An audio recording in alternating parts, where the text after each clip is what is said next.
It's Friday, November 14th. I'm Jane Coaston, and this is What a Day, the show that has a very basic question for conservative podcast host Ben Shapiro, after he made this observation on his show on Thursday. So, yesterday, after the House of Representatives reopened, Representative Adelita Grijalva of Arizona became the 218th and final signature on the discharge petition. She joined all the other Democrats, as well as 4 Republicans, including 2 who hate President Trump and would like to destroy his presidency. That would be Thomas Massie and Marjorie Taylor Greene, as well as Lauren Boebert and Nancy Mace. Why would releasing the Epstein files, as promised by FBI Director Kash Patel last year and as requested by Vice President J.D. Vance on numerous occasions, destroy President Donald Trump's presidency? On today's show, the Department of Justice takes California to court over what it calls racial gerrymandering, something that's totally unacceptable unless you're Texas, in which case, carry on. And the Trump administration points to a surprising culprit behind America's healthcare costs: obese visa applicants? But let's start with the Consumer Financial Protection Bureau, or CFPB. This week, a court filing showed that the Trump administration has declared the current funding structure for the CFPB to be illegal. The agency was created in the wake of the global financial crisis to protect consumers and collect their complaints. Typically, it gets its money from the Federal Reserve, but now the Justice Department has decided that the CFPB can only be funded if the Federal Reserve is operating at a surplus, which it isn't. I don't know if you'll be able to believe this, but the CFPB has been in the Trump administration's crosshairs since Trump took office in January. Project 2025 architect Russell Vought, who is currently acting director of the CFPB, because foxes are amazing at guarding henhouses, ordered employees of the agency to stop working back in February, and has said repeatedly that he wants to see the CFPB close its doors. Here's former CFPB director Rohit Chopra speaking to PBS in February. I really think defunding this type of oversight is just begging for another financial crisis. And Elon Musk's Department of Government Efficiency, or DOGE, also ran roughshod through the agency earlier this year, cutting around 90% of its staff. Consumers love the CFPB, which has spent the last decade and a half cutting overdraft fees on bank accounts and working with everyday Americans bearing the brunt of nonstop scams and junk fees. But big business, as you might be able to imagine, hates the agency, which Vought described in a February tweet as, quote, a woke and weaponized agency against disfavored industries and individuals. Yes, pity the poor banking industry. This latest news comes as it seems we're all receiving more scam texts and emails and phone calls than ever before. From texts about fake USPS packages to posts about fake cryptocurrency to calls about fake basically everything else. And the Trump administration has apparently decided that that's fine. So to talk more about the Trump administration taking another axe to the CFPB and what we do now, I spoke to David Dayen, executive editor of the public policy magazine, The American Prospect. David, welcome to What a Day. Thanks for having me. So for anyone who isn't familiar, what are the main functions of the Consumer Financial Protection Bureau? Sure. So this is an agency that was started in 2010.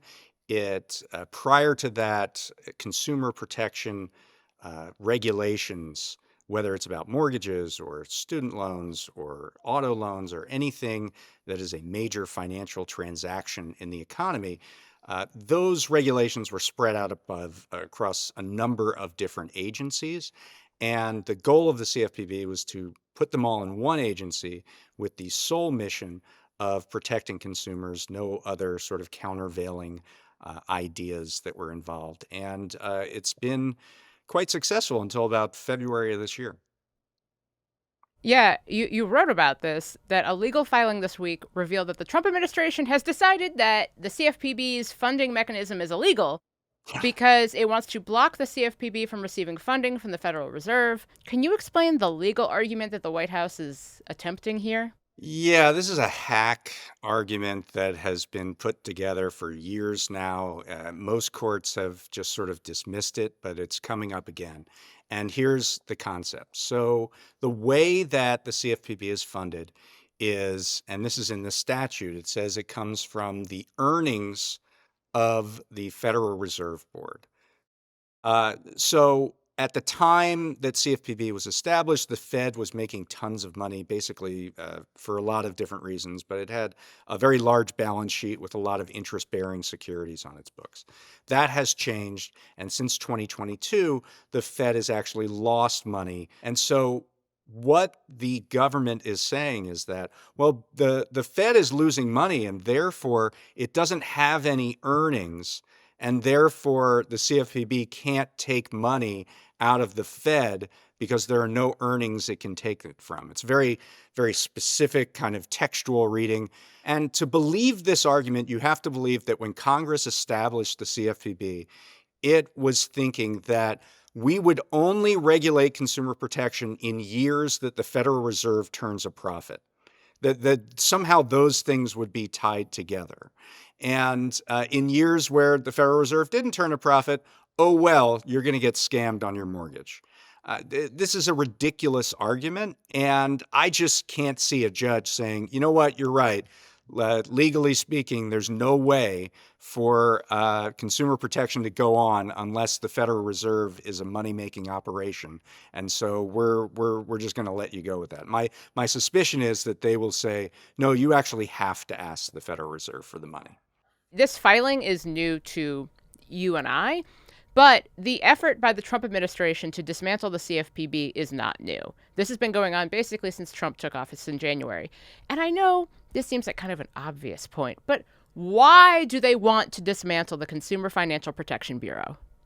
I mean, I think there are a lot of reasons. Republicans have been against this agency from the very beginning. They don't want a consumer protection agency that has such a fundamental sole mission. They are, some of their supporters are in the banking industry, and the banking industry doesn't like the CFPB. But, just take that one step further.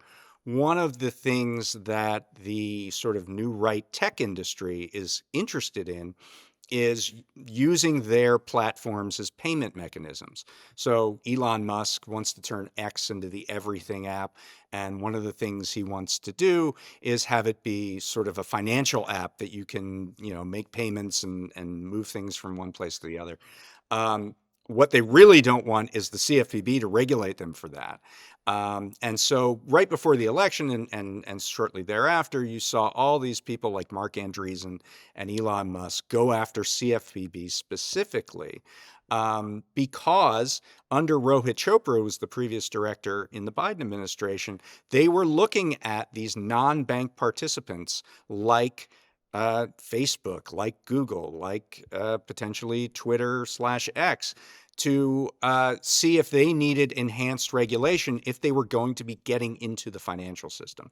So I think that it's the combination of generally Republicans side with the big banks over consumers, and this new wrinkle of Silicon Valley wanting to become banks. Now, I don't know if you've gotten a lot more phishing texts from alleging that you have a toll due in a state you've never lived in, and it comes from like a +44 area code, like an Normal American stuff. place. Yeah, it would. But online financial scams have seemingly become even more endemic than they were before. Would a functional CFPB be able to protect consumers who lose money in these types of scams? Because it's all kinds of scams. It's these toll scams. It's fake jobs, like where you get those texts being like, hey, we're going to pay you $8,000 a month to do 2 hours of work. And it's like not a real thing. Yeah. Would the CFPB in a better time be able to protect consumers against that? Yeah, Jane, you say you're not driving much in Sao Tome and Principe or places like that. It's weird how I am not a big Filipino highway driver. Right. It is weird. Yeah. So I would say, first of all, the CFPB is sort of an agency in name only right now. Even though Russ Vought has been unsuccessful in firing most of the workers, he has basically told them not to do any work. And so it's this agency where people they don't even come into the office, and they just sort of sit around at home all day, and then not a lot goes on. And so scams are proliferating throughout the economy. Now, some of this is because of the Trump administration's general attitude towards consumer protection. Some of these things that you talked about have to do with the Federal Trade Commission, for example. But certainly financial scams are moving on up the ladder. And we're in a situation right now where the debt levels and delinquency levels in particular in things like mortgages, student loans, auto loans are at levels that they were at just around the financial crisis of 2008. And to not have an agency, to not have a cop on the beat while this massive amount of debt, this debt bomb is growing and growing and growing is really, really dangerous for people. Yeah, you said 2008, and I said, no, no, thank you. So let's not do that again. But it's interesting because this week, Google filed a lawsuit targeting a network in China called Lighthouse, which Google alleges is providing digital support to a vast network of scammers. But we also saw some reporting from Reuters talking about how Meta was well aware that roughly 10% of its revenue was coming from scams. So with the hollowing out of the CFPB, how much could consumers rely on tech companies like Google to police itself and protect against scams? I mean, this is one of the big problems, right? I mean, self-regulation really doesn't work at all, and certainly not in platforms that are trying to make as much money as they can because they need to build out the AI revolution or whatever. So, yeah, I think it's a time when people have to be really on guard with the knowledge that there's not really anybody, at least at the federal level, who's really protecting them. Now, some states have stepped up, California and New York and some others, but by and large, there is a big hole, big smoking hole in our consumer financial regulatory structure right now. And clearly by their actions, Russ Vought and the Trump administration want that to be sort of a permanent condition. How could the recent deal to end the shutdown complicate the Trump administration's ongoing efforts to end the CFPB and fire everyone who works there? Yeah, that's really interesting. So one of the few bright spots in the legislation in terms of a concession that the Trump administration made is this part of the shutdown resolution that says that no individual federal employees or at least in a mass sense, in a reduction in force sense, can be fired. And so now we're in a situation where, let's say, CFPB has said they have enough money till the end of the year, but in early 2026, they would run out of money if they are correct that they're not allowed to get any more money from the Fed. So let's say it's January 2026. And CFPB runs out of money, but they're not allowed to fire anybody because of this provision in the shutdown resolution. So what do? They have to fund these people. They have to keep these people employed. They have to pay these people, but they say they can't get any money. So it's this huge dilemma that is going to come to a head probably in the courts. David, thank you so much for joining me. Great. Thank you very much. That was my conversation with David Dayen, executive editor of The American Prospect. We'll get to more of the news in a moment, but if you like the show, make sure to subscribe, leave a 5-star review on Apple Podcasts, watch us on YouTube, and share with your friends. More to come after some ads. What A Day is brought to you by Delete Me. Delete Me makes it easy, quick, and safe to remove your personal data online at a time when surveillance and data breaches are common enough to make everyone vulnerable. Delete Me does all the hard work of wiping you and your family's personal information from data broker websites. Delete Me knows your privacy is worth protecting. Sign up and provide Delete Me with exactly what information you want deleted, and their experts take it from there. And Delete Me isn't just a one-time service. Delete Me is always working for you, constantly monitoring and removing the personal information you don't want on the internet.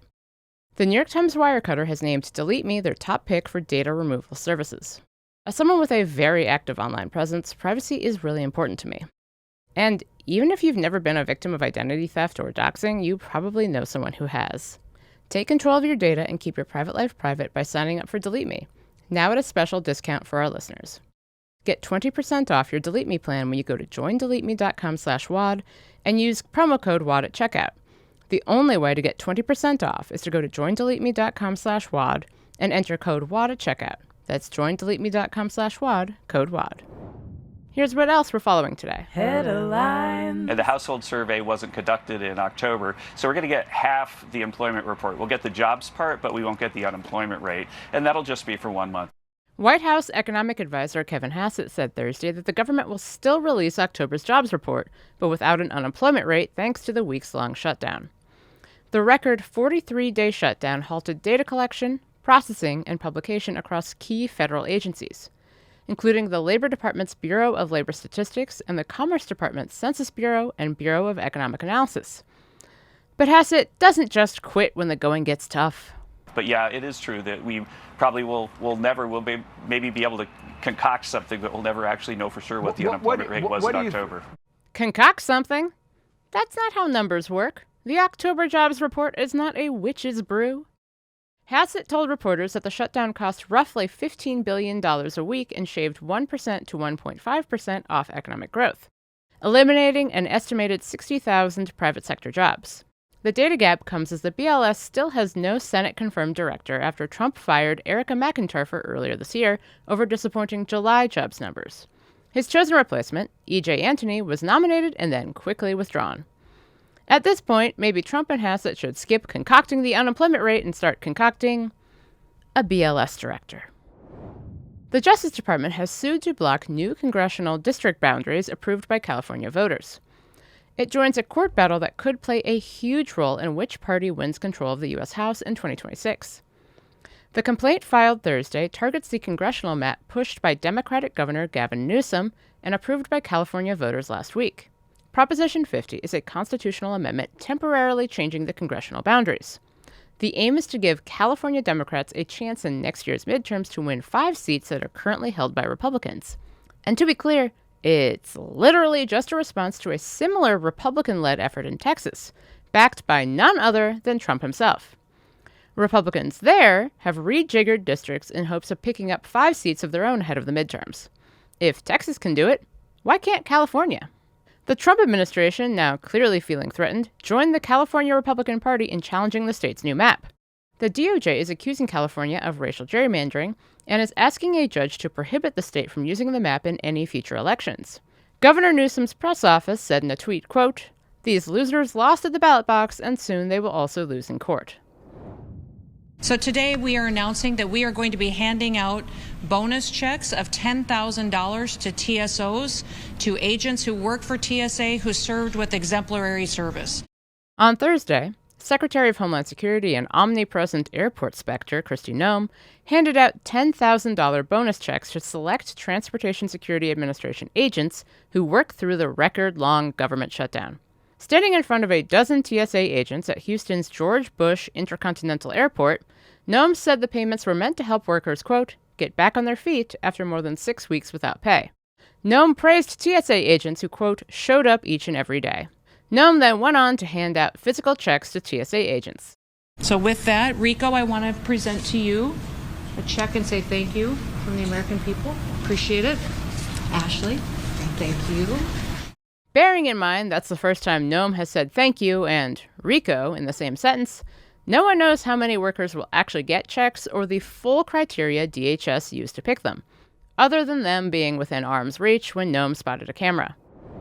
New guidance from the Trump administration instructs visa officers to, quote, consider an applicant's health, like whether or not they are obese, when deciding whether to issue U.S. visas to foreigners. That's according to a State Department message sent out last week and seen by multiple outlets. The directive reinterprets public charge, which determines if foreigners can be denied visas if they're likely to rely on U.S. government assistance.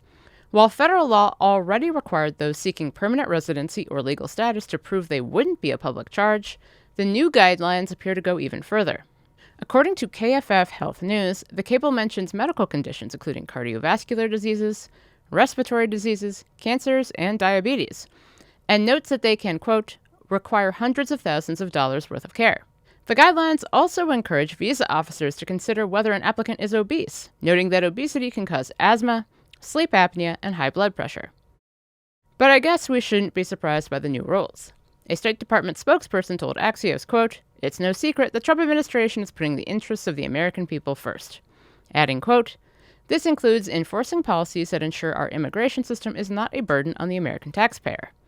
An American taxpayer who is, let's be real here, more likely than not to be obese. And that's the news.